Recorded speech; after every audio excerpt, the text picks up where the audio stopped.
I'm going to take you to Dick Cheney. Fasten your seatbelt. And this is going to absolutely blow you away. I would like you, if you can do this on your computer, to go to methodicaldeception.com. And when you open that up, on the navigation bar, you'll see where it says resources. And you'll want to click on that resources.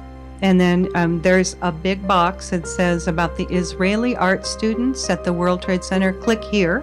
Click on that and tell me when you get to that page that has some photographs, because this is the elephant in the room that nobody wanted to talk about. And this is one of the documents, a 61-page DEA document that I went over and over and over and connected Israeli Mossad bomb experts to an art group that were traveling around the United States, and to an art group that gave themselves the name of Gelatin. So are you there? I'm there. Okay, so you got those pictures? Yeah. Okay, now I'm going to take you to Dick Cheney. Just listen up.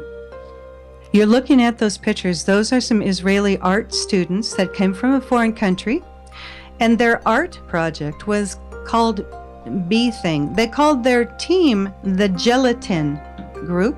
And just so you understand this, gelatin is often referred to gelignite or blasting gelatin. It's also referred to as blasting jelly, but gelatin, and they later on changed their name because people started waking up to this. So they named their name Gelatin. They called their art project the B Thing, and you will see on the left-hand side a photograph of the title page of their book.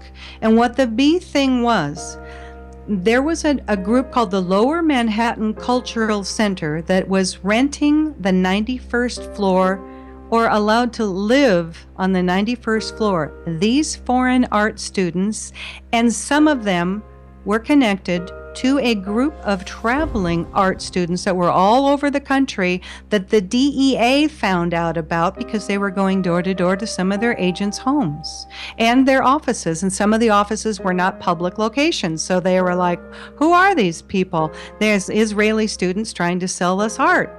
This was just a smokescreen. So you wouldn't go to where we're about to go. Now, the guy in the pink shirt, he's on the top right-hand side. Yep. Kind of pink shirt on. He has repelling gear on. Yeah. They removed a window.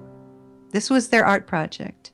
They put a wooden balcony out, and they had photographs taken via a helicopter that was rented by their sponsor from the Lower Manhattan Cultural Center. And that particular gentleman also had a big party to celebrate this event, and he rented part of the top floors of the Millennium Hotel. You'll remember that from 9/11, and who was there, the Bush relative, and took pictures and had a big champagne party watching this. Okay, look behind the gentleman in the pink shirt.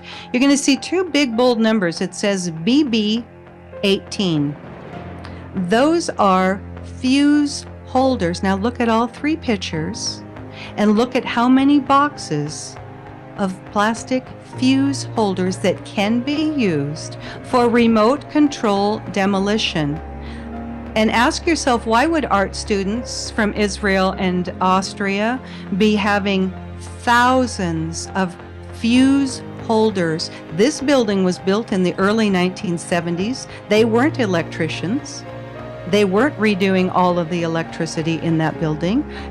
Think about this. Okay, so I get this book out, I'm waiting for my shipment of books to show up, and I literally had a voice say to me, look into this.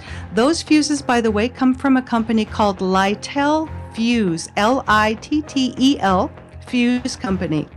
They're located in Chicago.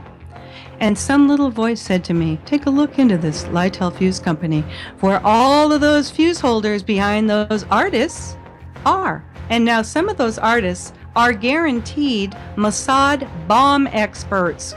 And that's in the DEA document that you can read. So I find out that Littel Company is a subsidiary of a corporation called Tracor, Tracor. Now, Tracor, they went bankrupt and split their company. They were a government contractor. They split them off into Tracor Aviation, Littel Fuse, and Tracor Defense Holdings. They're based in Austin, Texas. They were bought out by Westmark Systems. Bobby Ray Inman was the chairman of the Westmark at a point.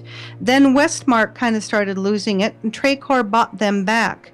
Tracor bought out a company called Vitro, which used to be the Kellex Company. Let me tell you about Kellex Company. The Kellex Corporation was a wholly owned subsidiary of M.W. Kellogg, as in cereal, you know that guy, Kellogg Company. Kellex was formed in 1942 so Kellogg's operation relating to the Manhattan Project could be kept separate and secret, Kel meaning Kellogg and X meaning secret. The new company's goal was to design a facility for the production of enriched uranium through a gaseous diffusion technique. In gaseous diffusion, isotopes of uranium-235 could be separated from uranium-238 by turning uranium metal into uranium hexafluoride gas and straining it through a barrier material. Now, this is kind of interesting too. So for those of you who remember that originally the first responders were getting calls that there was a missile launched from the Woolworth building. The newly formed Kellex Company's original headquarters were in the Woolworth building in Lower Manhattan. I know, it's just another coincidence, isn't it? They later on moved to Oak Ridge, Tennessee. But now the Kellex Company, you will know them today. Here we are, fasten your seatbelts, as Halliburton. Dick Cheney's old company.